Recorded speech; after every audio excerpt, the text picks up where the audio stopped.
തിരുവനന്തപുരം നെയ്യാറ്റിൻകരയിൽ യുവാവിന്റെ കൊലപാതകത്തിൽ പ്രതികൾ റിമാൻഡിൽ. പ്രതികളായ ദമ്പതികളെ പോലീസ് കഴിഞ്ഞ ദിവസം അറസ്റ്റ് ചെയ്തിരുന്നു. വഴിയരികിൽ പരിക്കേറ്റ നിലയിൽ കണ്ട വള്ളവള സ്വദേശി അസീമിന്റെ മരണം കൊലപാതകമാണെന്ന് പോലീസ് കണ്ടെത്തിയിരുന്നു.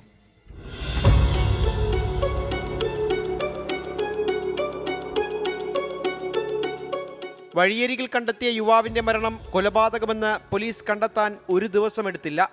പ്രതികളെയും അന്ന് തന്നെ പിടികൂടി. മാങ്കുഴി സ്വദേശി ജനീഫ ആൽബർട്ടിനെ കാണാൻ വ്യാഴാഴ്ച രാത്രി മരിച്ച അസീം എത്തിയിരുന്നു. ജനീഫയുടെ ഭർത്താവ് ഷമീർ അസീമിനെ കണ്ടതിന് പിന്നാലെ കയ്യാങ്കളിയായി. ഷമീർ മരത്തടി കൊണ്ട് അസീമിന്റെ തലക്കടിച്ചു.